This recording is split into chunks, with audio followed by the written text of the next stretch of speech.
welcome to Supposedly Fun. My name is Greg. I am here today to do a book haul for the month of November. I talk about all these wonderful books that I brought into my library that are just kind of a little bit off camera. I love a book haul, and I'm really excited about all of these. Once again, there is a good mixture of upcoming stuff that was sent to me by publishers, and this month there's a couple of items that were sent to me by subscribers from my bookshop.org wish list. So thank you to those people. Those people are Amy, Rick, Stacy, and Sharon. Ignore the popping noise my chair just made. I will mention specifically which books came from which person once we get into that. There is also a book that is from Allison, who told me on Instagram about that she sent a book, but it hasn't arrived yet. So it will be in my December book haul, but early thank you to her. So then there are some of those. It's a good mix of new books, upcoming books, and backlist titles. Let's dive in and start talking about them after I tell you about my t-shirt. So earlier this month, Joel and I, actually this was Halloween, so it was at the very end of October. Joel and I went to Spokane, and while we were there, we went to Auntie's bookstore. This is a t-shirt from there. I actually didn't get any books from Auntie's while we were there. We did buy books, but I didn't realize until afterward that none of them were for me. The t-shirt was for me. But Joel got a cookbook, and we got something that was a gift for someone else. So, but I wanted to wear the t-shirt because if you're ever in Spokane, this is a large independent bookstore, and they have a great selection. I love walking through their fiction section. It's one of those things where you kind of wind your way through. It butts up against the windows, so each part is a path. You kind of walk down one side, come back the other, and then do the next one over again. I always have such a great time there. So thank you to them. All right, now with that done, let's dive in. And we're going to start with things that were sent to me by publishers. The first one is Sisters in Yellow by Mieko Kawakami. This is translated by Laurel Taylor and Hitomi Yoshio, and this was sent by Knopf. The on-sale date is March 17th, 2026. I'll have links to all of the books that I talk about in the description box down below. If you want more information about any of the books, you can use those links. If you want to purchase a copy of those books from bookshop.org, you can use those links. That supports independent bookstores. It also gives me a little bit of a kickback if you use those links. So in this case, that link would be a pre-order link. And if you don't want to use those links, you can support your local independent bookstore. My favorite is Montana Book Company. I also am a big fan of Auntie's, obviously. Or make sure your library will be getting a copy. I'm willing to bet with Mieko Kawakami, they will be getting a copy, but it never hurts to check these details. Now, somehow, I have not read a Mieko Kawakami novel. There are several that have caught my eye. This one actually sounds like it might be a good place to start, so I'm so excited that I got this copy of the book. Thank you again to Knopf. Let's talk about what it's about. There's a quote, "We've still got decades to live, but how are we gonna survive?" From Mieko Kawakami, the award-winning author behind Breasts and Eggs and Heaven, comes a wrenching, bold, and beautiful novel of sacrifice, self-discovery, and the tumultuous bonds of sisterhood. Heaven is a book that sounded really interesting to me. I want to say it was on the long list for the International Booker, possibly the short list as well. It was a little bit divisive because I believe it's about bullying, and some people were really triggered by that. I feel like I might be very triggered by that, so I kind of stayed away. But I've heard that it's a really great book. And Breasts and Eggs I've also gotten some pretty good feedback about as well. Anyway, Sisters in Yellow. In Sisters in Yellow, a cast of 4 women bruised by life but thrown together by fate fight for independence amid the financial downturn of 1990s Tokyo. Navigating soul-crushing poverty, dubious lenders, organized criminals, and plain bad luck, they come together for an opportunity to remake their lives in an otherwise desperate world by opening a bar lovingly named Lemon. Set at a high-speed pace in Kawakami's distinctively sanguine, poetic style, Sisters in Yellow is the major next step for a rising international literary star. I definitely think this is probably the place where I'm going to start with Miyako Kawakami and see how much further I would like to go in her work. In my book hauls, I like to read a little bit from the opening of the book. I feel like it helps you and me get a sense of the book and what it is about, and maybe make an informed decision about whether or not it's something that you would like to read. I've gotten feedback that it is helpful to other people, so I'll be doing it again in this video. Okay, the first chapter is called Reunion. I used to think I'd never forget her, no matter where I ended up, no matter how many years passed, no matter what happened to me. But once I saw her name in that article on the web, I realized I'd forgotten everything about her. Her name, her existence, the time we'd spent together, what we'd done, and of course, the fact I'd believed I'd never forget her. That is the opening of Sisters in Yellow by Miyako Kawakami, translated by Laurel Taylor and Hitomi Yoshio. So excited about that. Another book sent to me by a publisher that I am extremely excited about. This book is going to be published in December of this year. It's House of Day, House of Night by Olga Tokarczuk, translated by Antonia Lloyd-Jones. And this was sent to me by Riverhead Books. So grateful. According to the spine, it will be on sale December 2nd, 2025. So coming very soon, very, very soon. I have not read an Olga Tokarczuk book yet. I would like to. She is a winner of the Nobel Prize for Literature.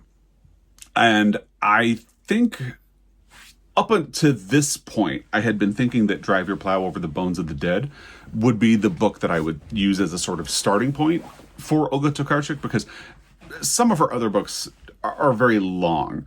So I figured that Drive Your Plow Over the Bones of the Dead is framed in the form of a mystery, but it's not really a mystery book, if I remember correctly. This one seems like it could also be a good starting point, so I might skip Drive Your Plow Over the Bones of the Dead for now and dive right into this one. Here's what it's about. A novel about the rich stories in small places. And right away, that makes me intrigued to read this book, because I love rich stories about small places. I live in a relatively small place compared to where I used to live, at least, and I just find that very interesting.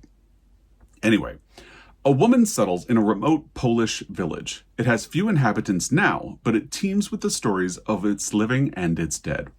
There's the drunk Marek, who discovers that he shares his body with a bird, and Franz Frost, whose nightmares come to him from a newly discovered planet. There's the man whose death, with one leg on the Polish side, one on the Czech, was an international incident, and there are the Germans who still haunt a region that not long ago they called their own. From the founding of the town to the lives of its saints, these shards piece together not only a history, but a cosmology. Another brilliant constellation novel, in the mode of Tokarczuk's International Booker Prize winning Flights, House of Day, House of Night reminds us that the story of any place, no matter how humble, is boundless. Some of the stories seem a little bit odd, you could say, like sharing your body with a bird. But I am intrigued by, the story of any place, no matter how humble, is boundless. The idea of going back in time. I'm fascinated by histories of places and everything like that. So I feel like this would naturally be a good fit for me as a reader. If you think I should do Drive Your Plow Over the Bones of the Dead first instead, let me know in the comment section of this video. I just want to check the copyright date, because oftentimes books that are translated were published at some point in the past, and it can take a while for books to get translated into English. So let's see. This is copyright 1998, and then, of course, the English translation copyright is 2025. So this would have been originally published in 1998. I'm willing to bet, because Olga Tokarczuk's profile has risen considerably since 1998 in the English-speaking world, it makes sense that it's coming here now. So there you go. And let's start with the opening of the book. The first part is called The Dream. The first night, I had a static dream. I dreamed I was pure looking, pure sight, without a body or a name. I was suspended high above a valley at some undefined point from which I could see everything, or almost everything. I could move around my field of vision, yet remain in the same place. It was as if the world on view below were yielding to me as I looked at it, moving toward me and then away, so that I could see either everything at once or only the tiniest details. That is the opening of House of Day, House of Night by Olga Tokarczuk, translated by Antonia Lloyd-Jones. All right, the last one that was sent to me by a publisher came from Tin House, which is now part of Zando. It's Lucky Girl, a novel by Ali Teagle-Dokas. Tin House always has really interesting covers, and this is no exception to that rule. This one, I think, has actually been published. Yes, it has been published. So this one is in stores now. House of Day, House of Night, and Sisters in Yellow would be pre-orders, although House of Day, House of Night is coming imminently. This one is out now.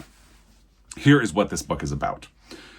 An exhilarating, darkly funny debut novel about the absurd and fleeting nature of childhood fame and the ever-evolving desire for family and forgiveness. Lucy Gardner felt like she was put on earth to dance. Amid the chaos of her Massachusetts upbringing, her loving, erratic brothers, her overburdened mother, 12-year-old Lucy is discovered and cast on a new dance reality show. When its pop star judge, Bruce, takes an obsessive interest in Lucy's raw talent, Lucy's life suddenly becomes what she's always wanted. Or has it? In the whirlwind of talk shows, movie sets, and extravagant Hollywood parties of her teenage years, Lucy slowly grows more alienated from her family. And when a series of youthful mistakes comes back to haunt her, she finds she must free herself from Bruce's world of fame and all its trappings and decide where her home truly is. With lively prose and a rich cast of supporting characters, including a retired parrot actor traumatized by his former career, Lucky Girl is an unparalleled coming-of-age story that explores the sparkling highs and heartbreaking lows of ambition, infamy, and the determination to follow a dream wherever it may lead. Sounds really interesting.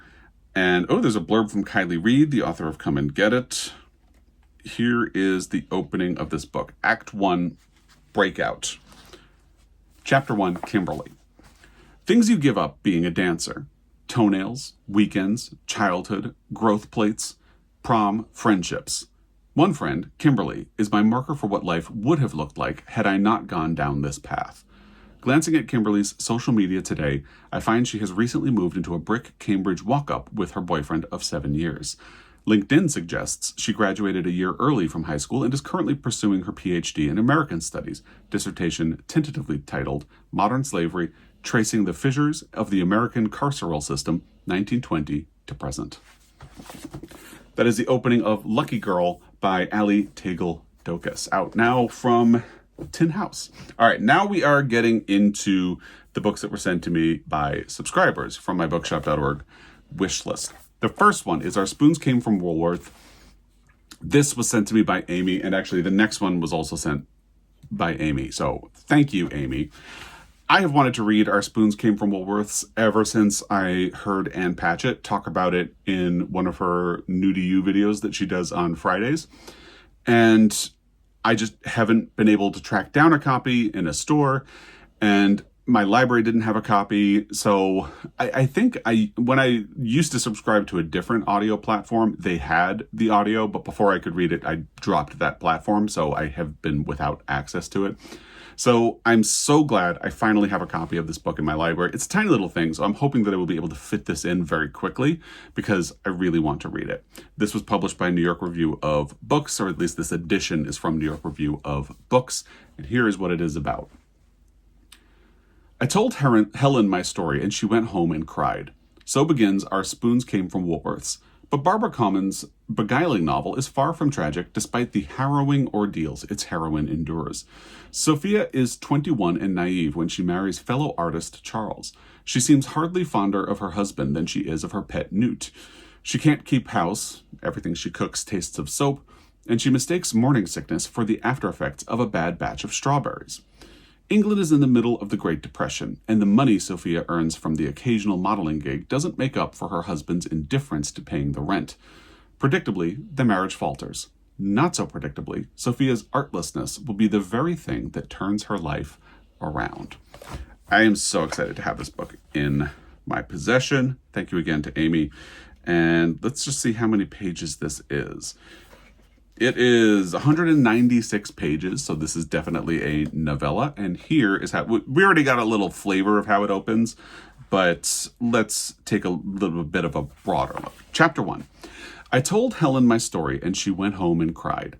In the evening, her husband came to see me and brought some strawberries. He mended my bicycle too, and was kind, but he needn't have been, because it all happened 8 years ago, and I'm not unhappy now. I hardly dare admit it, even touching wood, but I'm so happy that when I wake in the morning, I can't believe it's true. And that's the very tender opening of Our Spoons Came from Woolworth's by Barbara Commons. Thank you again to Amy. And thank you to Amy for this next book, Refuge by Dot Jackson. I want to think several people have recommended this book to me, and I had it on my list. I have a list of books I want to keep track of and look for when I'm in a bookstore. And this one has been on that list ever since, and I have not run into a copy. Amy may have been the first person to mention it to me. I don't remember, because it was mentioned about a year ago, possibly even more. So it sounds fascinating. I think once I read the description, you will totally understand why I was interested in reading this book. And again, I think it might have been Amy who first mentioned it and said that they thought it would be a very me book. And reading the description, it really sounds like a me book. Beautiful cover as well. Here is what it's about. Early one morning in 1929, Mary Seneca Steele spontaneously packs a suitcase, gathers up her son and daughter, and steals away in her abusive and dissolute husband's brand new Auburn Phaeton automobile, leaving her privileged life in Charleston behind. It is the beginning of a journey of enlightenment that leads Mary, Sen, to the mountains and mysteries of Appalachia, where she will learn unexpected family secrets, create a new life for herself and her children, and finally experience love and happiness before tragedy once again tests her. Written in her authentic Southern voice, Dot Jackson has spun a story that will captivate readers looking for an entertaining saga of self-discovery, family, love, loss, and redemption. So me, right? Well chosen, Amy. Well chosen. I can't wait to read this book as well. Here is how it begins. Chapter 1, Some Kind of Sign. I thank you that you're here, beloved bird. We need to have a talk. There's something in the wind. I've not ever had such a feeling as has come over me today. I was sitting here sewing on this baby quilt a while ago. You were out fishing, tearing up ducks, whatever. Which I thank you also for eating outside. Feathers and bloody mess scattered all over is not what we need this evening, on account of what I am about to tell you. That is the opening, very intriguing opening, of Refuge by Dot Jackson. The next one came from Rick, and I am so excited. I talked about this book recently. I honestly don't even remember what video I mentioned it in, but the second I read the description of These Heathens by Mia Mackenzie, I absolutely knew that I wanted to read it very soon. And I'm so grateful that I got this copy. Again, huge thank you to Rick. I can't wait to read this. The description of this book, again. From the razor-sharp and outrageously funny mind of Mia Mackenzie comes a vibrant new novel exploring how one weekend can change your whole life. Where do you get an abortion in 1960 Georgia, especially if your small town's midwife goes to the same church as your parents? For 17-year-old Doris Steele, the answer is Atlanta, where her favorite teacher, Mrs. Lucas, calls upon her brash, wealthy childhood best friend, Sylvia, for help. While waiting to hear from the doctor who has agreed to do the procedure, Doris spends the weekend scandalized by, but drawn to, the people who move in and out of Sylvia's orbit. Celebrities whom Doris has seen in the pages of Jet and Ebony, civil rights leaders such as Coretta Scott King and Diane Nash, women who dance close together, boys who flirt too hard and talk too much, atheists, and even more shocking, Mrs. Lucas seems right at home. From the guests at a queer kickback to the student activists at a SNCC conference, Doris suddenly finds herself surrounded by so many people who seem to know exactly who or what they want. Doris knows she doesn't want a baby, but what does she want? Will this trip help her find out? These Heathens is a funny, poignant story about Black women's obligations and ambitions, what we owe to ourselves, and the transformative power of leaving your bubble even for just one chaotic weekend. The description gives me shades of The Secret Lives of Church Ladies, my beloved The Secret Lives of Church Ladies by Disha Filia. I absolutely love that story collection, and this seems to be in the same wheelhouse. I'm so excited. I remembered halfway through the description, this was on the long list for the Carnegie Medal for Excellence in Fiction, which will be announced in January. Here is how this book begins. Chapter 1. One thing needs clearing up right off. Reverend King was not the father. That was a rumor started by crazy people and repeated by heathens. We have a title. Reverend King had nothing to do with it. I only met the man once, and it wasn't that kind of meeting. Still, there's been so many insinuations, innuendos, and downright accusations over the last 60 years, I'm left with no choice but to tell the thing the way it really happened, which I don't appreciate. I love that beginning. For These Heathens by Mia Mackenzie. So excited to read this book. And thank you again to Rick. The next one, I don't actually have the name of the person who gifted this to me written down. I thought I had them all written down. I apologize. If you are the person who gifted me Where the Forest Meets the River by Shannon Bowring, thank you. I really appreciate it. I am sorry I didn't connect your name to this book. If you want to identify yourself in the comments, you can do so, and I will thank you kind of in person. But otherwise, thank you. I am so excited. I read the first book in this trilogy, which is The Road to Dalton, earlier this year, and I really liked it a great deal. So I want to continue reading the series, and now, thanks to this person, I can. Now, the difficulty with this one is that pretty much everything in the description of this book would be a spoiler for the first book because it tells you what happened in those events. So all I will say is this picks up 5 years after the events of The Road to Dalton, and those characters come back and you see where they are 5 years later, and they continue to sort of interact in this community, and I assume it's going to be wonderful and beautiful, and I just can't wait to read this book. So let's just jump to the opening. Part 1, May. Chapter 1, Returning. The way home gets longer each time he returns, the miles dragging out in an unbroken chain of forest, field, sky, forest, field, sky. Greg can't shake the feeling he's fallen into an episode of The Twilight Zone, doomed to drive the same blank stretch of Route 11 for eternity. And let's stop there. That is the opening of Where the Forest Meets the River by Shannon Bowring. Okay, breaking news. I am jumping in after I filmed the original portion of this video with my buddy Teddy, who has been out for an adventure with Joel and is passed out snoring. So right after I stopped filming, I took Teddy to go check the mailbox and found a book. So I wanted to add that in since I had literally just finished filming my book haul, and I don't want to have to make this one wait until December. And then I did stop and have something to eat for lunch, and the sunlight just came out. So here we are. Anyway, this came from Sandy, who is Armor Cats on Instagram. It's The Lady Vanishes. Did she vanish into thin air, or was she never really there? By Ethel Lena White. She was kind enough to send this book to me, so thank you, Sandy. And I am so happy to have this. I watched the film adaptation of this, which was one of the early Alfred Hitchcock movies a couple of months ago. And it's a very interesting story. So I'm really happy to have this. Here is the description. I could tell you what the movie's about, but I'm willing to bet they take some liberties with the premise of the book. So here we go. Glamorous socialite Iris Carr is on her way back to England from a European summer holiday and looking forward to the comforts of home. On the train to Trieste, she strikes up a conversation with the kindly Miss Froy. At ease with her new companion, Irene dozes off, but wakes to find that Miss Froy has disappeared from the train. Worse still, all of her fellow passengers deny ever having seen such a woman. Doubting her sanity and fearing for her safety, Iris is determined to find the vanished lady, but it seems almost everyone else aboard is conspiring against her, and soon she realizes Miss Froy's life is at stake. All right, so the basic outline of it at least follows what the movie is about, and it'll be interesting to see when I do get around to reading this, where there are or are not discrepancies. Chapter 1 is Without Regrets. The day before the disaster, Iris Carr had her first premonition of danger. She was used to the protection of a crowd whom, with unconscious flattery, she called her friends. We'll stop there. Thank you, Sandy, for The Lady Vanishes by Ethel Lena White.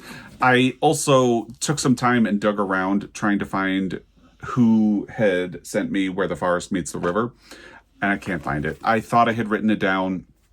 I'm so sorry. Not my intention. I will do better with these things in the future. But for now, back to the rest of the video. The next one, I do have who gave me this one. This was Stacy, who comments under the name Kirkwall Mage. So the first one from Stacy is Nightwood by Juna Barnes. I have wanted a copy of this book forever, have not stumbled into it in used bookstores, new bookstores, anything like that, and it's been on my list for ages, and I could finally cross it off, thank you to Stacy. This is a classic book. Nightwood, Juna Barnes' strange and sinuous tour de force, has become a classic of modernist and lesbian literature since its first publication in 1936. Set in Paris, Berlin, and Vienna during the decadent period between the two world wars, it is the story of Robin Vogt and those she destroys. Her husband, the Baron, their child Guido, not their third child, just their child Guido, and the two women, Nora and Jenny, who love her. The whole is illumined by the fantastic monologues of the renegade Dr. Matthew O'Connor. Most striking of all is Barnes's unparalleled stylistic innovation, which led T.S. Eliot to proclaim the book, quote, so good a novel that only sensibilities trained on poetry can wholly appreciate it, end quote. And the New York Times Book Review to assert, quote, admired by Joyce, Nightwood is as important to the history of the 20th century novel as Finnegan's Wake, and more readable, end quote. So you can see, although it's not as known as those authors and novels, this has been a very influential book in its time, and I am looking forward to getting to know it now. Thank you to Stacy. Here is how it begins. We have a preface, we have an introduction. Here we go. Bow down. Early in 1880, in spite of a well-founded suspicion as to the advisability of perpetuating that race which has the sanction of the Lord and the disapproval of the people, Hedvig Volkbein, a Viennese woman of great strength and military beauty, lying upon a canopied bed of a rich, spectacular crimson, the valance stamped with the bifurcated wings of the House of Habsburg, the feather coverlet and envelope of satin on which, in massive and tarnished gold threads, stood the Volkbein arms, gave birth at the age of 45 to an only son, a son, 7 days after her physician predicted that she would be taken. That is all one sentence. Difficult to read out loud, but beautiful, and I can't wait to read this book. The other one that came from Stacy is something I've been wanting for a long time. It's very difficult to find a copy of it. It's A Marriage Below Zero by Alan Dale. This is kind of like Nightwood, an early queer text. Tiny little thing, too. And I am so excited to have it at long last. In this, Elsie Bouverie, a beautiful, naive young woman, meets Arthur Ravener, whose shy demeanor suggests he will be a devoted, thoughtful husband.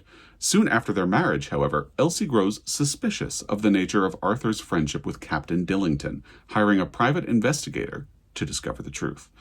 A Marriage Below Zero is a novel by Alan Dale. That's how the description ends. Now, let me look and see when this was published. Oh, wow. A Marriage Below Zero was first published in 1889. Wow. Here's how it begins. No, I shall not weary you with a long account of my childhood and all that sort of thing. Ooh, shades of Catcher in the Rye. When I read a story, I always skipped the pages devoted to a description of the juvenile days of the hero or heroine. They are generally insufferably uninteresting or interesting only to the writer, and I can find no excuse for selfishness with such a weapon as a pen in one's hand. Very interesting beginning to A Marriage Below Zero by Alan Dale. All right, the final one that was sent to me by a subscriber in this month is The Old Haunts by Alan Radcliffe. This one was sent to me by Sharon Loves Dogs. Sharon also sent 2 other books, but they have not arrived at this point, so they will be in my December book haul. This is a book that, so when Joel and I were in Ireland and Scotland, specifically when we were in Scotland, in Edinburgh, and I went to my favorite Edinburgh bookstore, the Golden Hare, they recommended a book that was part of the Fairlight Moderns collection of books. And when I read that book and liked it, I looked at the rest of the list, and The Old Haunts is the one that really jumped out to me. But because these editions are not very common in the United States, I just have not been able to find a copy. So I knew I was probably going to have to order a copy. Well, Sharon, thank you for doing that for me. Here's the description. Recently bereaved, Jamie is staying at a rural steading in the heart of Scotland with his actor boyfriend, Alex. The sudden loss of both of Jamie's parents hangs like a shadow over the trip. In his grief, Jamie finds himself sifting through bittersweet memories from his working-class upbringing in Edinburgh to his bohemian 20s in London, with a growing awareness of his sexuality threaded through these formative years. In the present, when Alex is called away to an audition, Jamie can no longer avoid the pull of the past. Haunted by an inescapable failure to share his full self with his parents, he must confront his unresolved feelings towards them. You can probably tell from that description why I'm so interested in this book. It sounds extremely me. Here's how it opens. We don't drink beer. After the house was sold, we drove north to Amry, a cinematic place at the western end of Loch Tay. My head has been full of grey, a sky with no sunshine, and Alex thought the change of scene might help turn me back into myself. That is the opening of The Old Haunts by Ellen Radcliffe.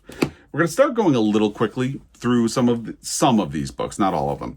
The next book I purchased for myself. Everything from here on out is something that I purchased for myself. This is Life's Too Short by Abby Jimenez. Joel and I have been collecting Abby Jimenez's books in paperback.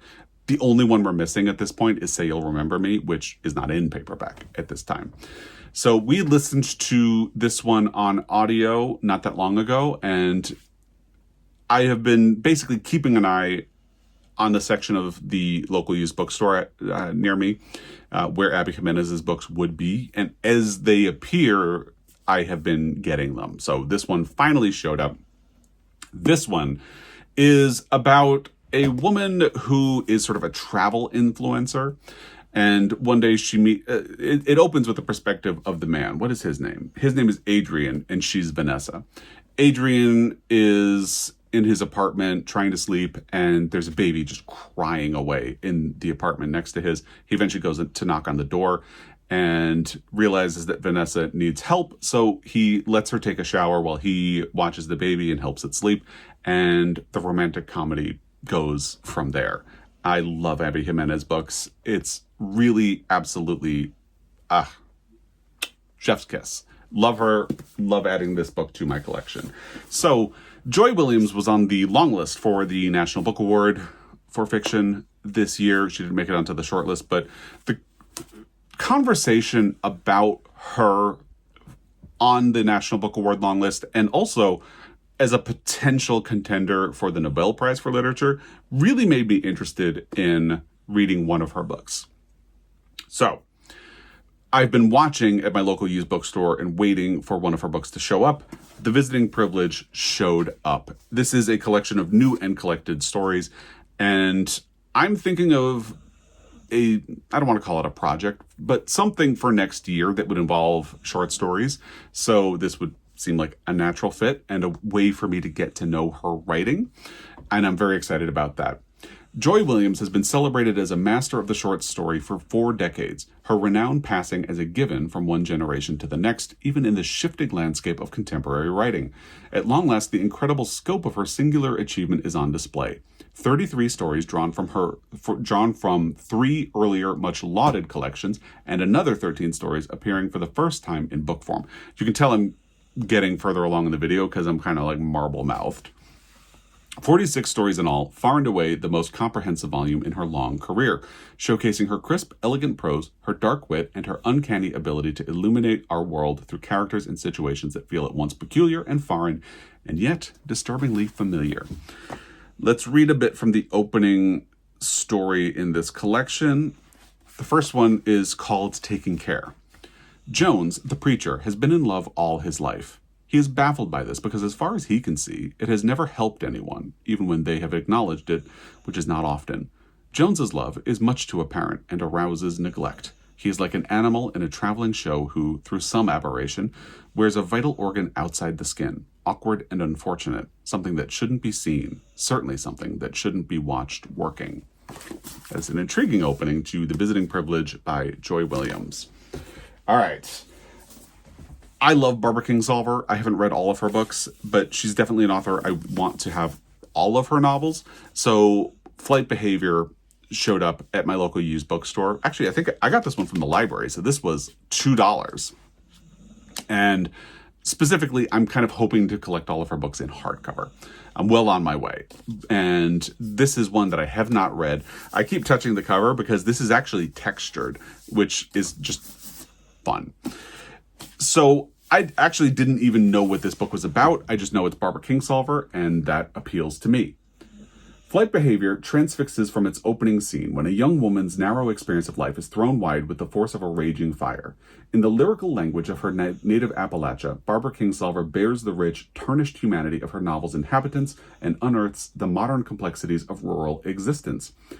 Characters and reader alike are quickly carried beyond familiar territory here into the unsettled ground of science, faith, and everyday truces between reason and convictions.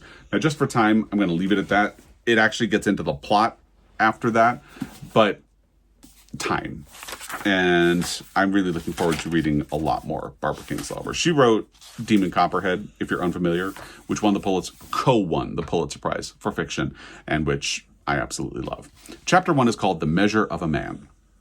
A certain feeling comes from throwing your good life away, and it is one part rapture. Or so it seemed for now to a woman with flame-colored hair who marched uphill to meet her demise. Ooh, let's stop there and be mysterious. That's Flight Behavior by Barbara Kingsolver.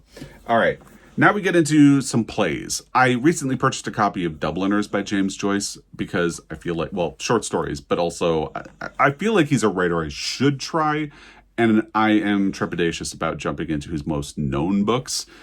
Ulysses in particular is legendary for being difficult.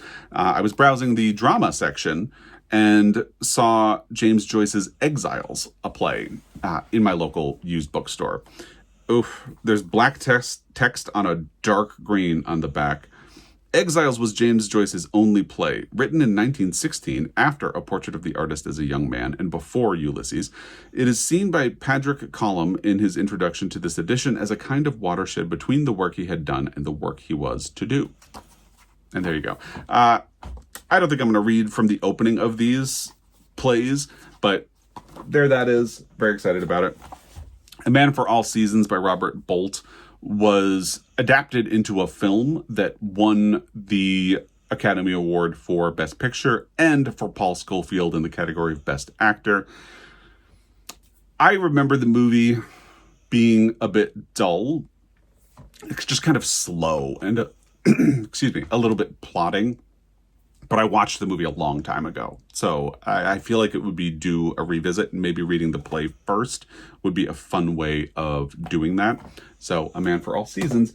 And finally, Agatha Christie's The Mousetrap and Other Plays. Joel and I have been wanting to find a copy of The Mousetrap to read, and this is a fun way to have an edition of that because it includes, let me get the names of the other plays. So it starts with And Then There Were None, which Joel and I just saw performed at a local theater. Appointment with Death, The Hollow, The Mousetrap, Witness for the Prosecution. And I have the movie adaptation of Witness for the Prosecution saved to watch. And I don't know if I'm going to watch the movie first or read the play first. I'm kind of waffling back and forth. But then it also has Towards Zero, Verdict, and Go Back for Murder. So lots of plays by Agatha Christie, and all of them should be interesting. So those are the books I brought into my library in the month of November. I would love to hear what you think of any of these books. If you ever have recommendations based on these, all of that good stuff, let me know in the comment section down below. As always, I really appreciate your time, and I will be back. Until next time, happy reading.